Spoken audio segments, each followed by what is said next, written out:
50 años más tarde, los persas Ageménides les ganan a Babilonia y autorizan a los judíos a volver a su casa. Entre tanto, en estos 50 años, los judíos habían adquirido la lengua aramea y su escritura, mientras que los judíos que se habían quedado en Palestina conservaron el hebreo. Durante el periodo que sigue, dos alfabetos, el viejo cananeo y el arameo, compiten para escribir el hebreo. Tienen el mismo origen, pero necesitan de algunos siglos para diferenciarse. Hacia el siglo II AC aparece el llamado hebreo cuadrado, derivado del alfabeto arameo. Así que tenemos los pseudo-jeroglifos de libros hacia el siglo XVIII AC, los textos proto-cananeos de la antigua Palestina hacia los siglos XVIII-XVI AC, los signos proto-sinaicos hacia el siglo XV AC, el alfabeto cuneiforme ugarítico oeste semítico en la costa siria en el siglo XIV AC. Además, había unos alfabetos que servían para anotar la lengua árabe de la época. El alfabeto nació entre Mesopotamia, Judea y la península arábica, y desde el siglo V de nuestra era tomó diferentes formas y caminos. ¿Cómo es eso? ¿Cómo se difundió? ¿Cómo se difunde un alfabeto? Entonces, los alfabetos están hoy presentes en el mundo entero. Todos tienen el mismo origen, arameo o fenicio. Los griegos adaptaron la escritura fenicia haciéndole un cambio fundamental. Ahí, antes de decirles cuál es el cambio, les tengo que decir que es un ejemplo de lo que pasa en la historia. Los griegos no descubrieron la escritura con los fenicios. Los griegos ya tenían una escritura que se perdió, lo que significa que los pueblos pueden retroceder incluso en las cosas más importantes. Y durante algunos siglos los griegos se quedaron de vuelta sin escritura. Luego tomaron una nueva escritura de los fenicios y la adaptaron al griego. Utilizaron para anotar las vocales. Los griegos tienen vocales. Utilizaron signos que anotaban los sonidos de la lengua fenicia. Pero estos signos de sonidos de la lengua fenicia no existían en griego, estaban ausentes. Entonces, estos mismos signos que se quedaron vacíos de contenido pasaron de un sistema consonántico a un sistema alfabético. ¿Qué significa esto? Les voy a dar un ejemplo. No sé el fenicio, pero les voy a dar un ejemplo del árabe. La letra, la consonante árabe Ain, se escribe como una 8 cortada en medio. Bien, si ustedes la toman y no hay una Ain en español, la van a usar para una letra que en árabe no tienen, como por ejemplo que la P. Estoy diciendo cualquier cosa, pero para que vean cómo se pasa de una letra que significa una consonante a una letra que no existe en la otra lengua, o la O, lo que quieran. Esto ocurrió a mediados del siglo VIII. El camino griego va a llevar a todos los alfabetos europeos actuales.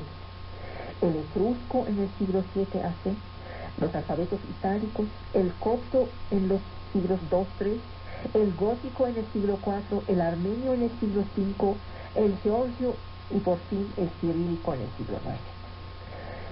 El rey más conocido de esos etruscos del siglo VII, ustedes lo conocen, se llama Creso, el que tocaba todo y lo transformaba en oro. Virgilio llamó a los etruscos lidios. Su lengua no era indoeuropea. Los etruscos fundan Roma, ocupan la mayor parte de la península, los romanos los vencen hacia el año 350 AC. La escritura de la lengua etrusca pasa por un alfabeto inspirado del griego, que anotaba consonantes y vocales y que luego evolucionó hacia el alfabeto latino.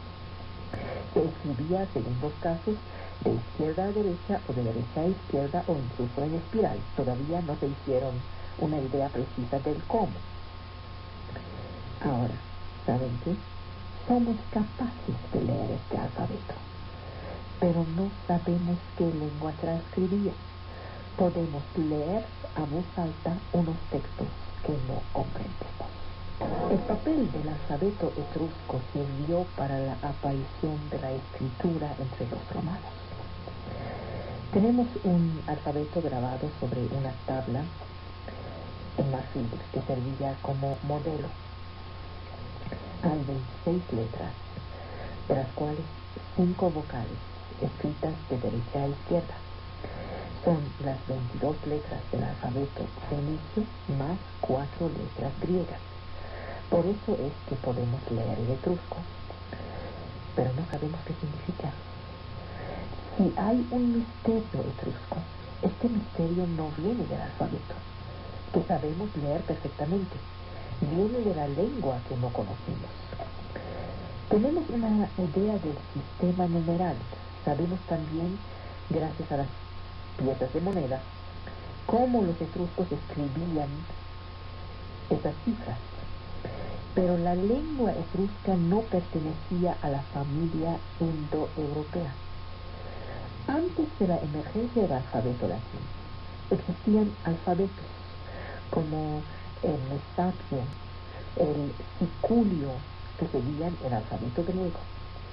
Había el Picenio, el Nobilara, luego hubo el Ocio, el Ombrio, el Salisco y el latín por fin, que parecen venir del antiguo alfabeto etrusco. El alfabeto salisco es sin duda el último eslabón antes del alfabeto latín y no difiere mucho de él. La expansión de la cristiandad, la expansión de la escritura llevaron los misioneros a adaptar su alfabeto latino-griego a las lenguas locales. Así los alfabetos copto, gótico, armenio y georgio vienen del griego y corresponden a un avance de la religión cristiana. Después de las conquistas de Alejandro, los griegos se instalan en Egipto. El griego es lengua oficial. La lengua egipcia y su escritura siguen siendo utilizadas. En el siglo III DC, la cristiandad se expande en Egipto y se transcriben los diferentes dialectos egipcios en 31 letras, de las cuales 24 vienen del griego y 7 vienen quizá del demótico egipcio. Las escrituras egipcias estaban consideradas como ligadas al paganismo. Este nuevo alfabeto está siendo utilizado aún hoy en las iglesias cristianas etíope y copta. El sistema de escritura germánico es otro. Aparece hacia el siglo I o II y lo encontramos hasta el medievo. Las letras se llaman los runes. Los alfabetos armenio y georgio datan de la misma época, siglo V DC. Estas dos lenguas no están emparentadas. El armenio es una lengua indoeuropea. El georgio es una lengua euscaro-caucásica. Tienen capacidades comunes. Son alfabetos bastante cercanos. El alfabeto armenio ha sido creado por San-Mesrop, quien muere en 441. Da la impresión de haber sido elaborado en una sola vez. No es el fruto de una larga evolución. Se inspira del iranio. El alfabeto Alevi, la escritura de los partos, derivada del arameo, dio este iranio. O quizá dicen otros que se inspira de los griegos. El Palevi no anotaba más que las consonantes, ya tenemos costumbre de esas lenguas, mientras que el alfabeto armenio anotaba todas las vocales. El alfabeto armenio tiene 36 letras El Palevi era la escritura de los textos de la religión zoroástrica. La última descendencia de la ruta griega en Europa está representada por los alfabetos glagolítico y cirílico. La escritura de las lenguas eslavas va a corresponder una vez más a la expansión de la religión. Cuando los monjes Cirilo y Método se ponen a catequizar Bulgaria y Moravia en el siglo IX, traducen los evangelios y elaboran el alfabeto glagolítico, que comprende 40 caracteres. A pesar de la tradición que hace de Cirilo el inventor de la escritura cirílica, de hecho, Cirilo y Método han utilizado la escritura glagolítica. El cirílico podría ser la obra de San Clemente. De los 43 caracteres, más de la mitad son griegos. Luego se volvieron 34 letras en la época de Pedro el Grande. A la vuelta del primer milenio se consume el gran cisma, la división de la Iglesia cristiana entre católicos, romanos y ortodoxos. Los eslavos ortodoxos van a abandonar el glagolítico para adoptar el cirílico en el siglo XIII, mientras que los católicos conservan el glagolítico. En la ex Yugoslavia, los croatas católicos utilizan el alfabeto latín y los serbios ortodoxos utilizan el cirílico. En el valle del Indus encontramos una escritura proto-india que contiene entre 250 y 400 signos. Si son tantos, es que no puede ser un alfabeto, ni una escritura silábica, más bien sería una escritura ideográfica. Esta escritura desaparece hacia el año 1500 así, y no deja descendientes. En el siglo III, después de la desaparición de las primeras escrituras del Valle del Indus, después del paso de Alejandro en el siglo IV, después de la conquista por los persas de Darío I, aparecen dos escrituras, la Brahmi y la Kharosthi. La Kharosthi se escribía de derecha a izquierda como la escritura fenicia y la escritura aramea, de la cual parece derivar. Se trata de una escritura silábica. El origen semítico de este alfabeto parece seguro. El arameo era entonces la lengua vehicular de los persas, los griegos, la lengua de la administración. La escritura aramea estaba utilizada para los documentos comerciales, diplomáticos, para las monedas. Era la gran cosa. La escritura Kharosthi desapareció sin descendencia. La Brahmi fue el origen de las escrituras indias. El Brahmi se escribe de izquierda a derecha. Habría unos 200 sistemas que vienen de la escritura Brahmi. Cuando el budismo se exporta de la India hacia el Tíbet, se adapta la escritura a la lengua tibetana. Volvemos a encontrar la importancia de la religión en la emergencia de las escrituras. El tibetano no tiene nada de común con las lenguas indoeuropeas. Se acerca al chino. Nos queda el alfabeto árabe. Ahí se pasó.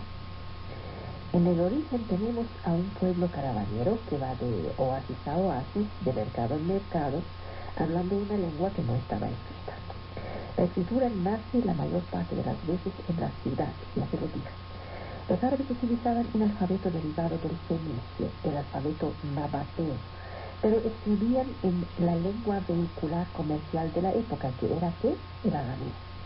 Es este arameo, el alfabeto nabateo, que va a arabizarse para dar nacimiento al alfabeto árabe actual. Lo que hará evolucionar la notación son las relaciones entre las letras, la ligatura, cuando se pegan las letras entre sí para poder escribir corrido. No se notaban las vocales. Es la religión que impulsó a codificar esta escritura. Palacios utilizan hoy el alfabeto latín como el turco desde la reforma de la escritura introducida por Kemal Atatürk al principio de este siglo. Lo que pasa es que el alfabeto árabe tiene un gran defecto, solo nota 3 vocales.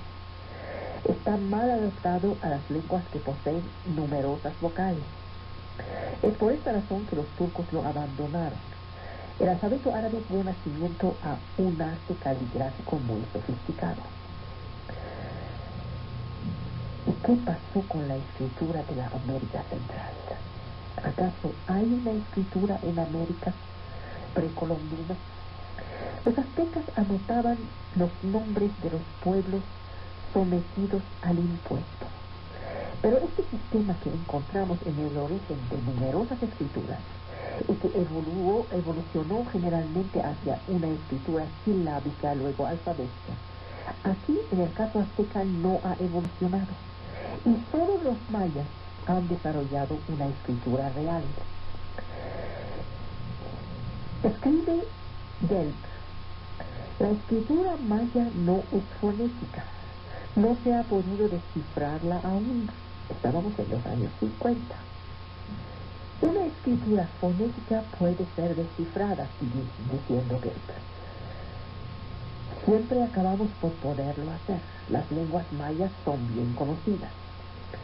Pero eran los años 50 y se equivocaba Gelb. Descifrar la escritura maya no ha sido nada fácil. Los investigadores se han apoyado en inscripciones bilingües para penetrar, por ejemplo, los jeroglifos egipcios, pero no existe ningún texto parecido para los glifos mayas.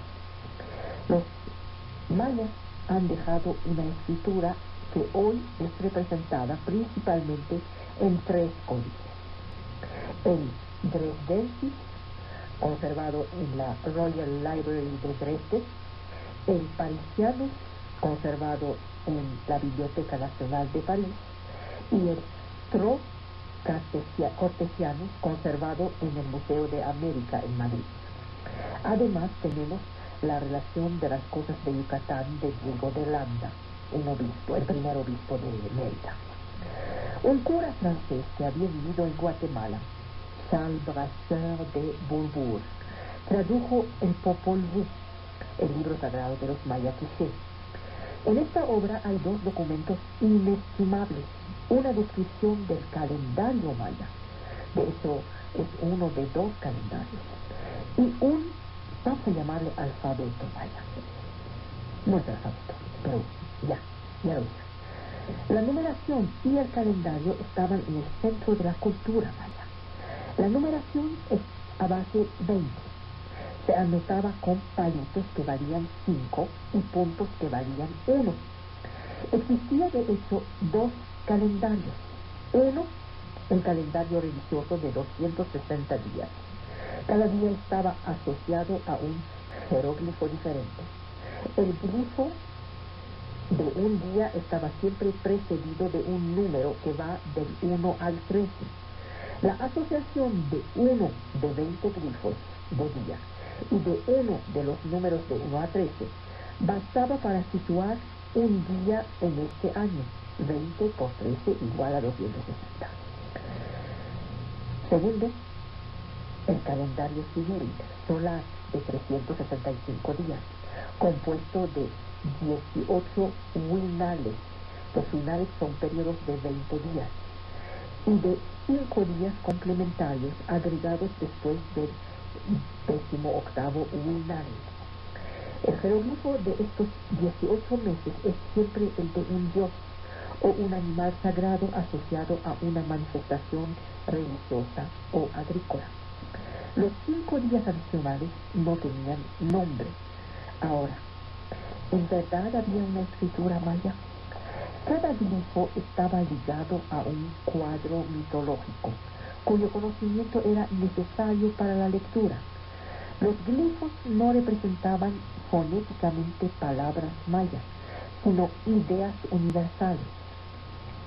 La lengua maya es ampliamente monosilábica.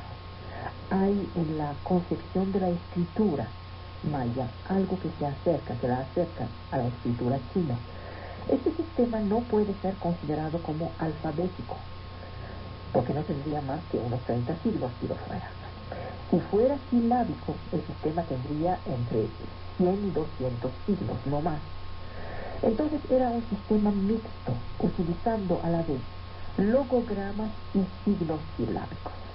Este sistema gráfico es extremadamente difícil de ser descifrado, de leer.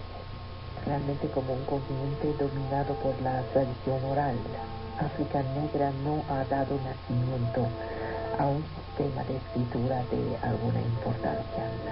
Sin embargo, encontramos diferentes sistemas pictóricos. Hay que cuidarse mucho de no llamar escritura a todos los sistemas gráficos. De hecho, el continente africano solo ha visto nacer una forma de escritura, la egipcia, que no está en uso desde hace mucho tiempo. Los pueblos de África del Norte han prestado, como muchos otros pueblos, la escritura semítica. Vemos aparecer en Cartago una variedad de escritura fenicia, la escritura púnica, que parece ser el eslabón entre los caracteres fenicios y los caracteres líbicos. Ellos mismos dan nacimiento al alfabeto utilizado por los tuareg. La escritura copta, el alfabeto etíope, no son creaciones propiamente africanas. Por el otro lado, el alfabeto árabe ha sido utilizado a menudo para transcribir lenguas africanas. Sin embargo, existen muchos alfabetos africanos recientes, cuyo modo de emergencia es diferente. A menudo hay detrás de ellos un hombre que los crea, y el principio ha sido prestado a otra escritura. Estos alfabetos indígenas jamás han sido oficializados. La gran mayoría de los alfabetos africanos no son hijos naturales. En África, este florecimiento de alfabetos recientes está ligado a una situación particular que se llama colonialismo. En la mayoría de los casos, se tomó conocimiento de otra escritura, árabe, francés, inglés, portugués. La gente sintió necesidad de mostrar que sus lenguas podrían ser escritas también. No han inventado la idea de la escritura, la han recibido y a veces imitado. Hoy la totalidad de las lenguas de la África Negra está transcrita en alfabeto latín. Ahora, ¿qué de la historia de los números? ¿Dónde y cómo el hombre ha empezado a contar? Primero, los hombres han contado sobre sus dedos. Es lo que se llama el inventario del esqueleto. Pero van a contar 1, 2, 3, 4, 5 dedos, o los pies y todo lo que quieran. Pero eso se acaba en 20. Y entonces contaban las articulaciones, por eso el inventario del esqueleto. Y es el nombre de la parte del cuerpo utilizada que sirve a nombrar el número. Luego, los términos que nombraban las partes del cuerpo ya no designaron más que un número. Como en el caso de la escritura, se olvidó el origen y se quedó el resultado. Contando con las partes del cuerpo se queda uno, sin embargo, muy corto, muy pronto. De ahí aparece la idea de una base que vuelve cíclicamente. 5, 10, 20. Hemos visto que las escrituras no han nacido para transcribir poemas o textos literarios, sino leyes y cuentas.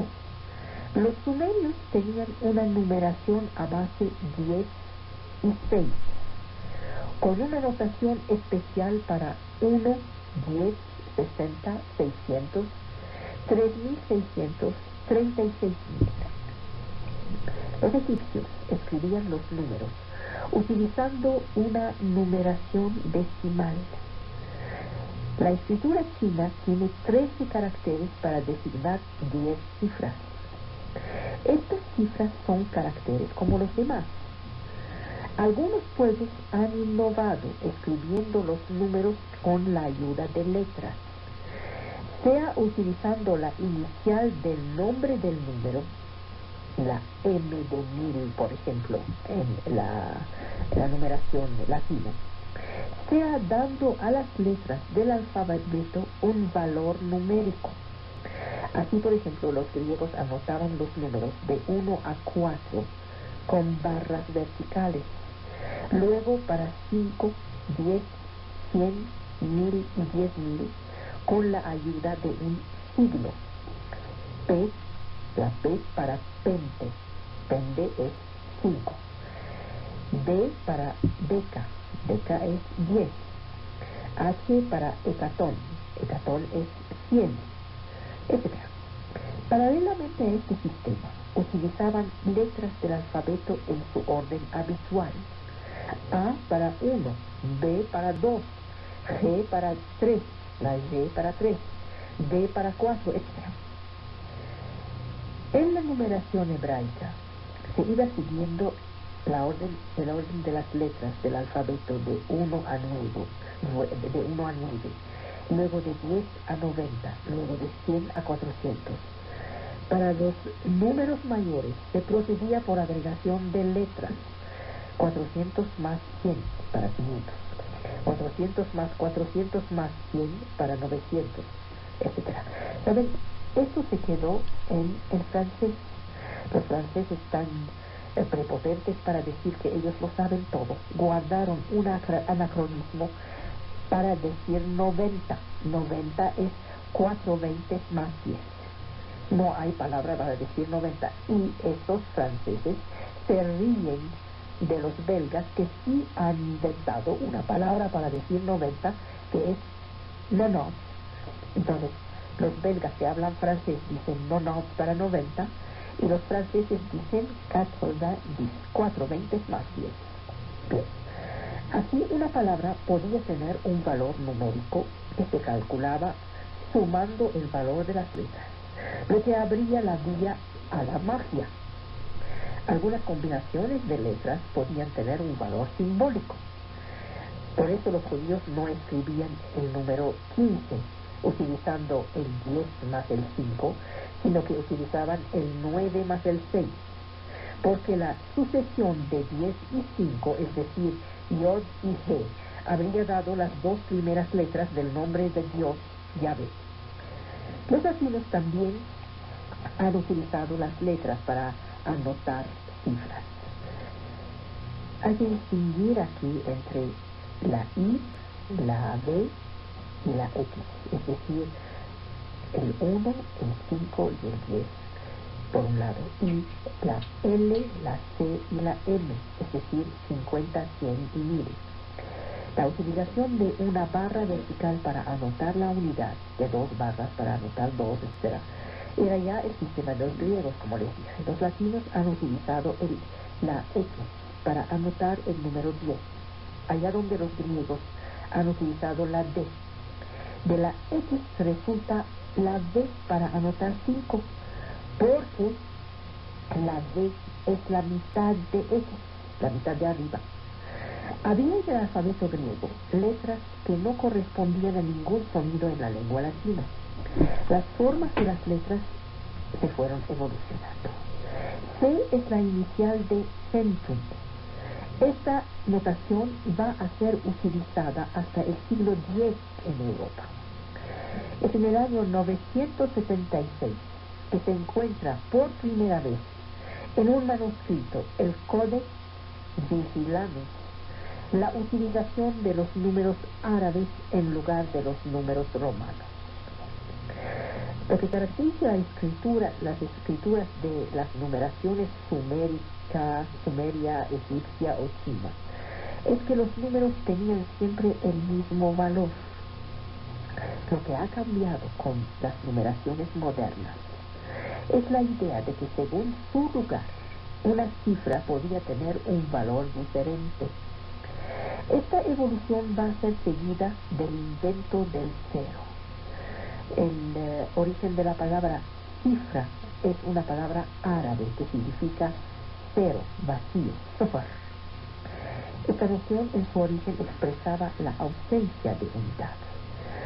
Luego va a expresar la ausencia de una unidad de un cierto orden.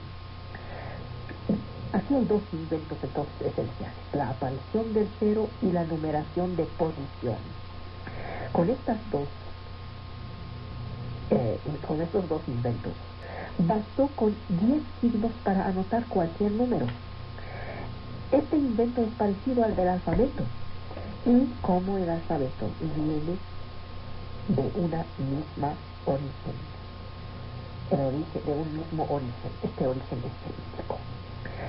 Los sistemas de notación de 10 signos tienen un origen común. Las cifras que utilizamos están tradicionalmente llamadas cifras árabes.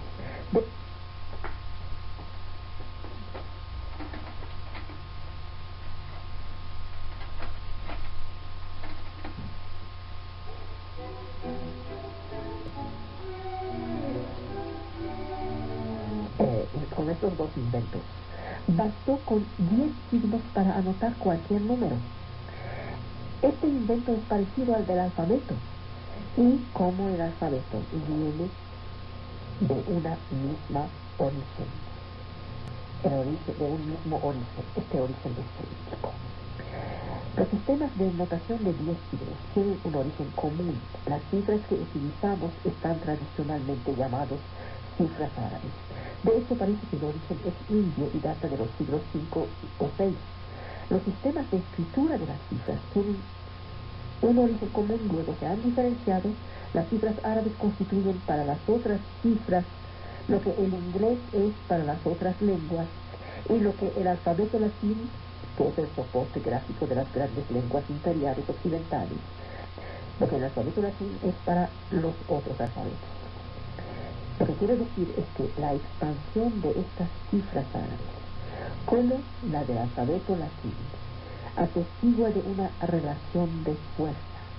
Aquí también la dominación de un tipo de escritura muestra el poder de una parte del mundo sobre la otra. Otros cuyo uso se ha perdido han sido descubiertos y descifrados. El caso más complejo es cuando la escritura es desconocida y la lengua también. Entonces, para descifrar hay que pasar por una hipótesis sobre la lengua, es decir, una intuición, o por la utilización de inscripciones bilingües cuando éstas existen. Descifrar la escritura maya ha sido la aventura la más excitante de los últimos años. Para descifrar la escritura egipcia sabemos de un tal Champollion. Jean-François Champollion ha descifrado los jeroglíficos egipcios gracias a los 3 textos de la piedra de Rosetta. Pero la historia de esta aventura empieza antes. Esta escritura había dejado de ser utilizada en principios de nuestra era. En el siglo XVII, unos eruditos empiezan a interesarse. El jesuita alemán Athanasius Kircher tuvo la intuición de que la lengua de los antiguos egipcios era el copto.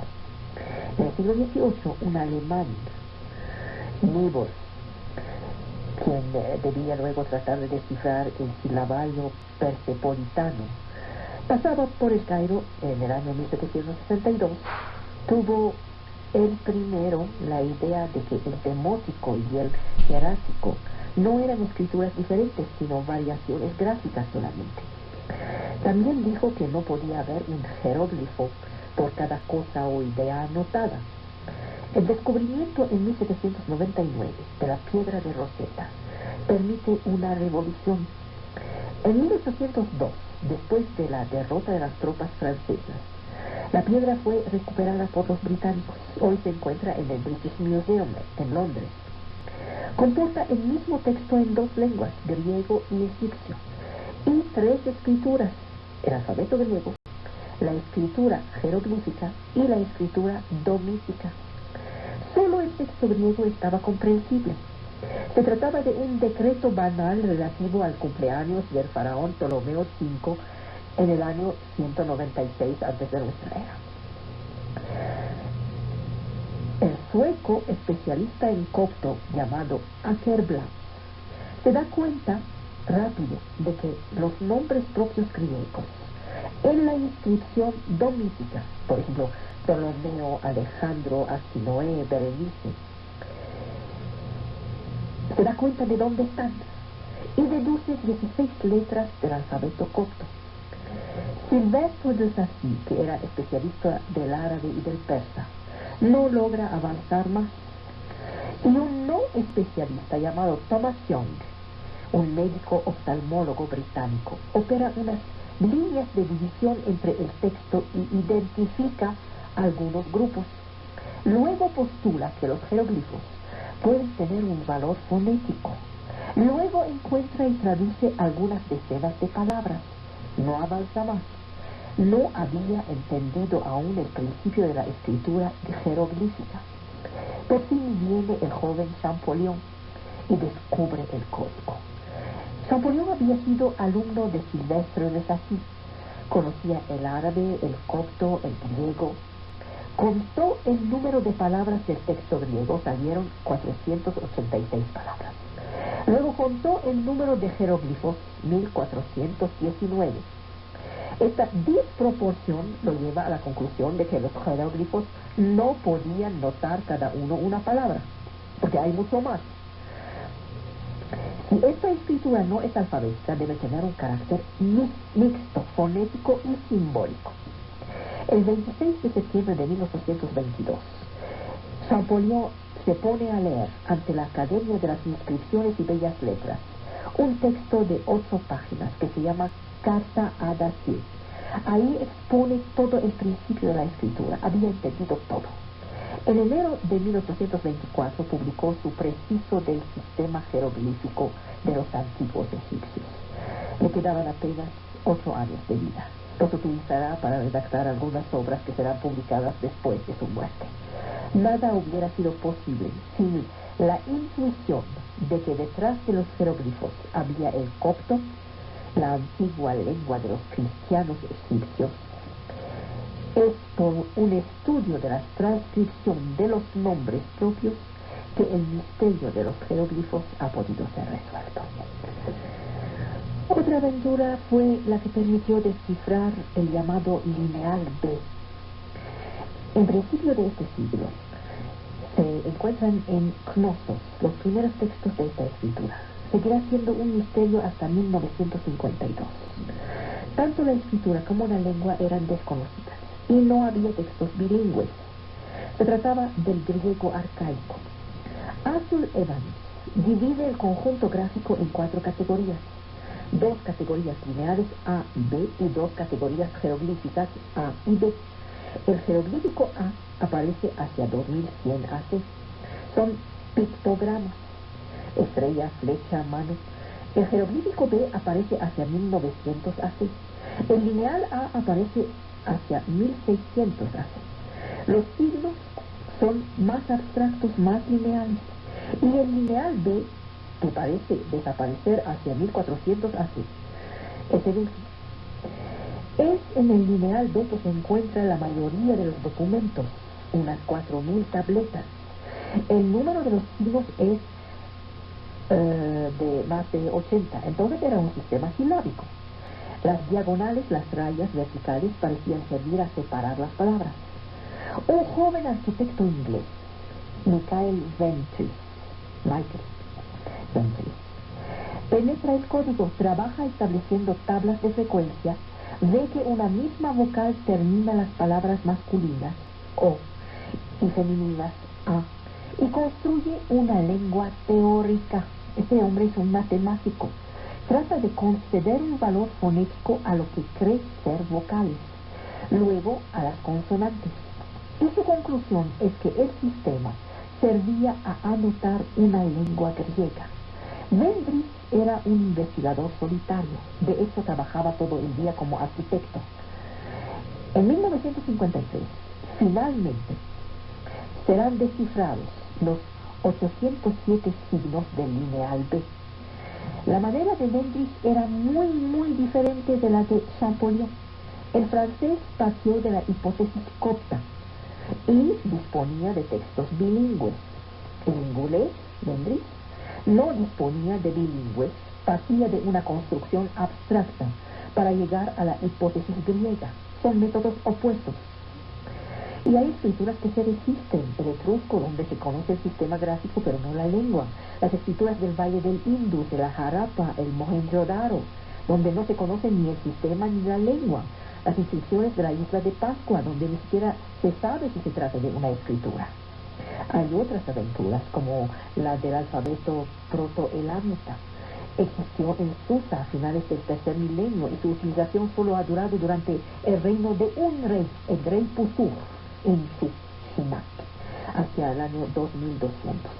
Este alfabeto aparecía cuando los cuneiformes estaban en su auge, es decir, que era demasiado adelantado para la época y por eso se perdió. La ciudad de Susa hablaba acadio, mientras que las tierras altas hablaban elamita. Cuando no se conoce ni la lengua ni el sistema de escritura, descifrar resulta prácticamente imposible. Se necesita de un mínimo de inscripciones bilingües. Los textos en elamita de los cuales disponemos son monolingües. Otra aventura es la del disco de Faistos. Fue descubierto en 1908 en Creta. Es un barro de 16 centímetros de diámetro. Sobre ambos lados hay inscripciones constituidas por 45 signos dispuestos en espiral e impresos con matrices de madera o de metal. Es decir, esa gente ya sabía de la primera imprenta. Pero hasta ahora es el solo ejemplo de estos grafismos y hay poca esperanza de que se logre descifrar. Además, ni siquiera tenemos la prueba de que es originario de Creta. Podría haber sido transportado a Creta porque es un disco. Bueno, les dije, en el camino, tragedias y pérdidas.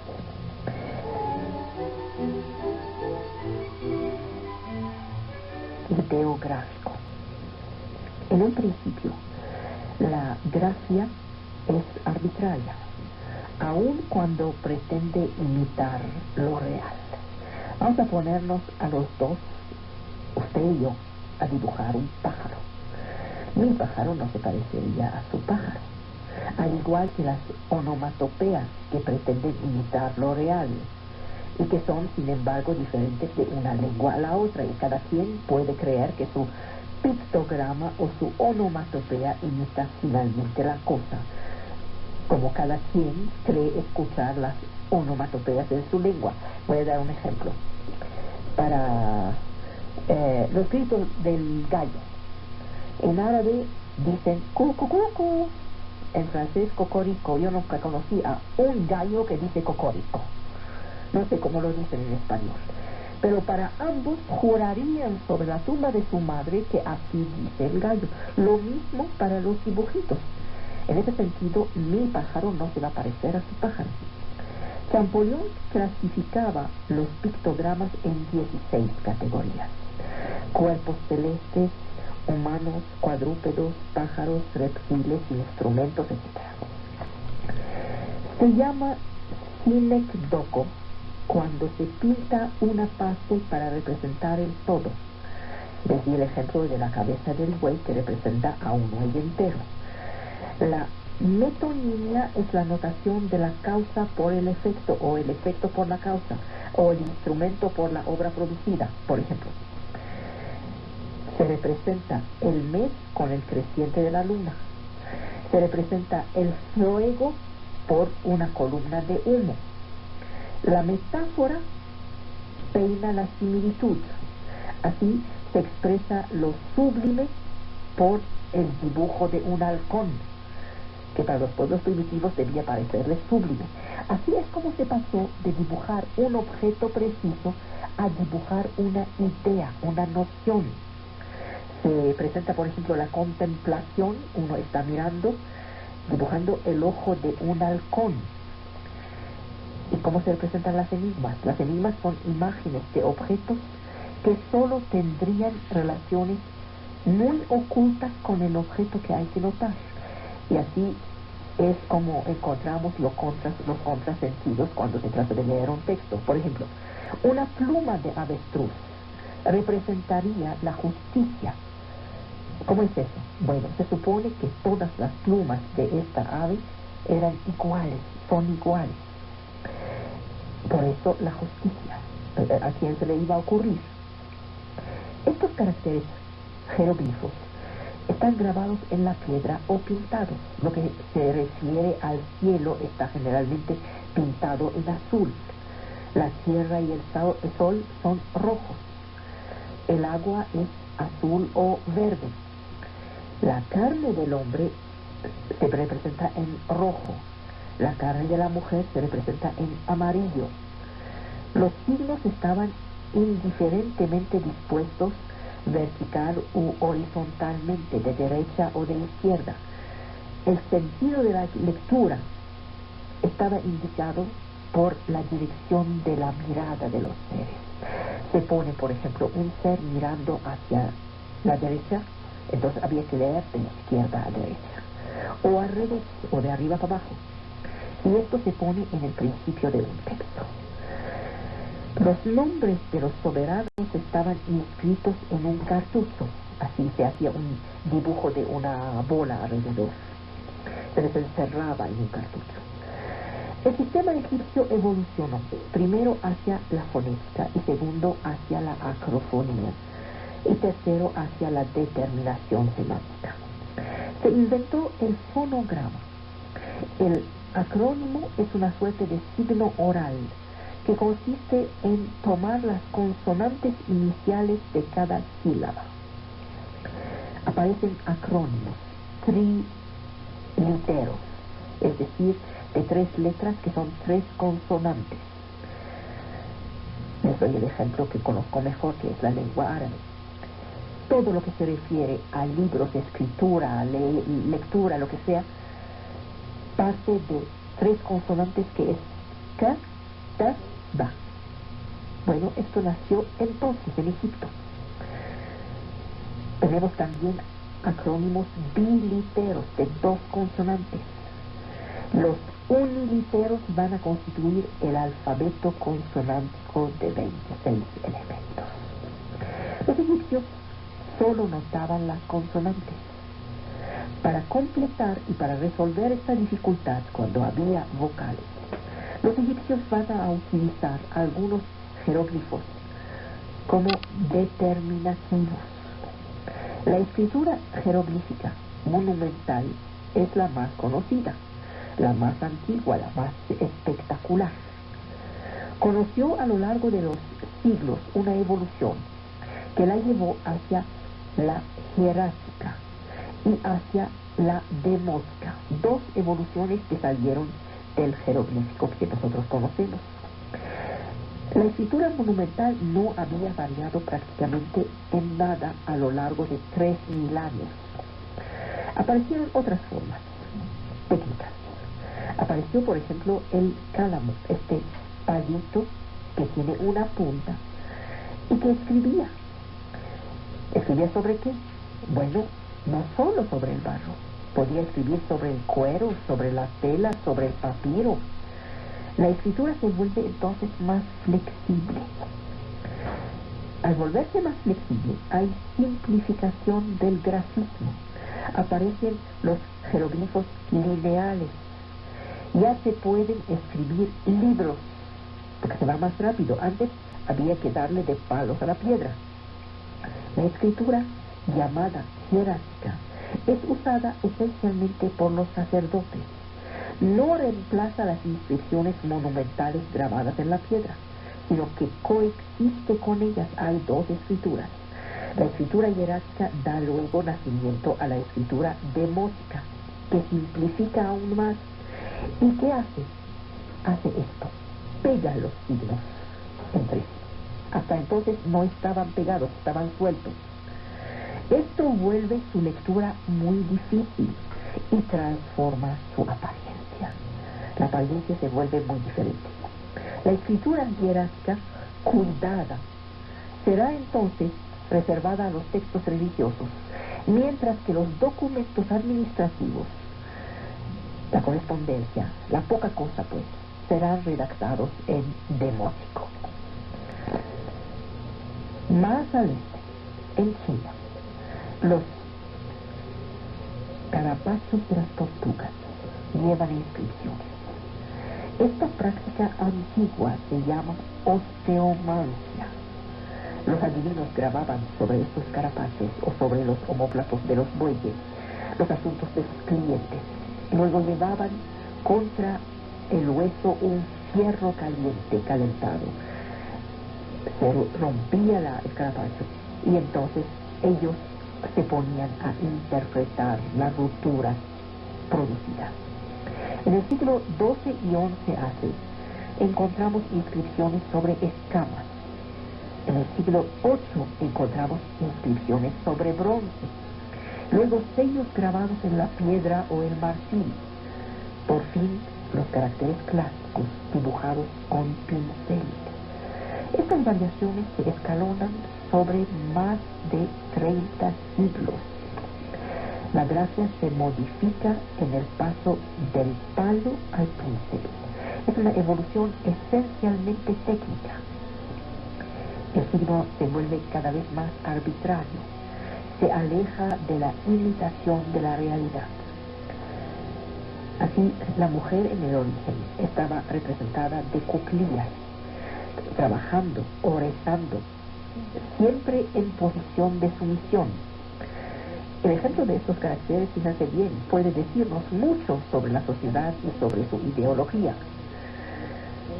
Como los primeros jeroglifos egipcios, el carácter chino no anota los sonidos, sino las ideas. Son ideógramos. Y entonces, ¿cómo se busca una palabra en el diccionario chino? Bueno, hay en chino 214 llaves, o también podemos llamarlos radicales. Los caracteres que entran en composición con otros se llaman radicales. Por lo que hay que reconocer primero el radical de un carácter, luego hay que contar el número de trazos de este carácter. Es un asunto muy complicado. A fin de facilitar el acceso a la escritura del pueblo, en el año 1955, la China comunista publicó una lista de 515 caracteres y de 54 partículas simplificadas. Ya era un gran avance. En lugar de los miles, 515 caracteres y 54 partículas se podían aprender. Miles no se pueden aprender. En China se hablan unas 50 lenguas minoritarias. Las lenguas, por ejemplo, del grupo Han son de hecho 7 lenguas diferentes. El mandarín es una sola lengua, pero con 3 dialectos indicados. La escritura clásica china se fija definitivamente en principios de nuestra era. Desde entonces, aparte de algunas simplificaciones operadas en China comunista, no ha variado. Va a expandirse entre los pueblos vecinos, en particular como vector del budismo. Y ahí aparece un dato más. La religión es la que ayudó en muchos casos, a expandir la escritura. El budismo nació en la India hace unos 2500 años, penetró en China en los primeros siglos de nuestra era. Ahí toma una forma diferente de la forma india. A los textos fundadores, las sutras, todos traducidos al chino, se agregan obras originales directamente escritos en chino. Esta versión china del budismo se expande en los países vecinos, Corea, Vietnam, luego Japón. Y es en chino clásico que estos pueblos van a tener acceso al budismo. La religión ha jugado aquí, como en numerosos otros casos, un papel central en la historia de la escritura. Los coreanos han recibido la escritura de China y durante muchos siglos los caracteres chinos fueron el único sistema utilizado. Pero el chino y el coreano son dos lenguas que no tienen para nada la misma estructura. El chino tiene palabras invariables y a menudo monosilábicas, como les he dicho. El coreano tiene palabras de varias sílabas. Se practicaba entonces un sistema mixto. Durante siglos, los coreanos cultos sabían escribir en chino, como los europeos cultos sabían escribir en latín, y practicaban, por el otro lado, una adaptación de los caracteres chinos a la lengua coreana. Se atribuye la invención del alfabeto coreano al rey Sejong en el año 1446. Hay una obra que se llama Unmin Song-un, que significa los sonidos estándar para la instrucción del pueblo. Se supone que es un manual de enseñanza popular. Representa un alfabeto que ha suscitado la risa de los letrados de su época, de los cultos, lo que significa que los cultos prácticamente siempre se equivocan. Es solo en principios del siglo XX que este sistema será llamado Hangul, es decir, la gran escritura. Está compuesta de 28 elementos. 4 de ellos ya no se usan hoy porque los sonidos que notaban ya no existen. Se escribe sílaba por sílaba y el signo silábico se inscribe como un carácter chino en un algo así como un cuadrado ideal. Es decir, se encierra cada signo silábico en algo parecido a un cuadro. Se trata de un alfabeto utilizado como un sistema silábico.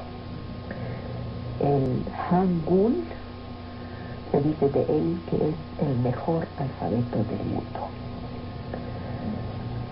El Anam es el nombre que los chinos daban a Vietnam. Esta región ha conocido el budismo en su versión china a través de textos en chino. Hasta finales del siglo XIX, todos los textos sabios redactados e impresos en Vietnam lo son en chino. Paralelamente aparece una literatura popular que se llama Nom. Este sistema será reemplazado por un alfabeto latín, preparado por unos misioneros portugueses, que comporta 24 letras. Es este alfabeto que es utilizado hoy oficialmente en Vietnam.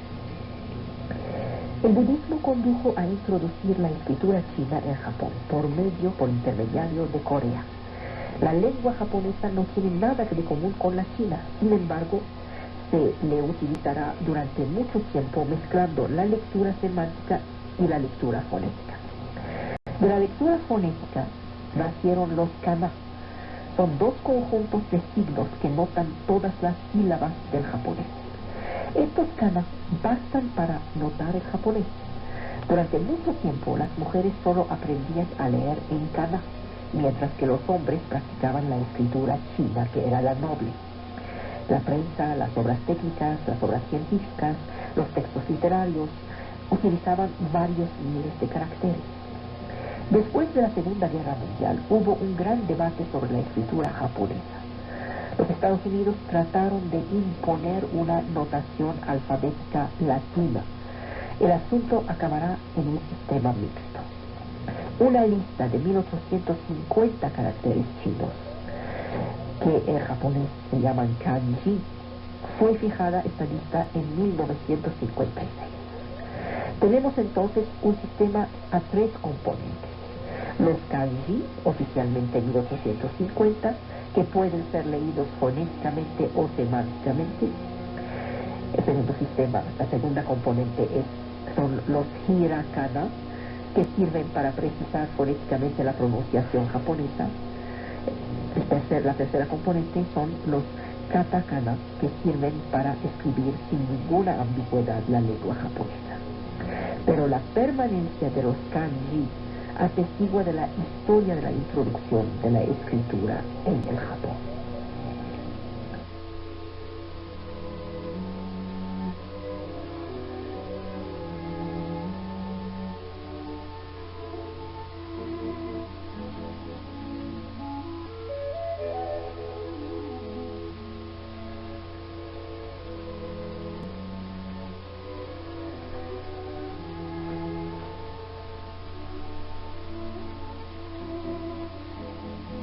Siglo VI, en la época en que el calendario moderno ha sido establecido por el monje Dionisio Exiguo, el Papa Juan I le pidió preparar una cronología cristiana de la historia humana, fundada sobre la fecha del nacimiento de Cristo, según la práctica en uso en su época.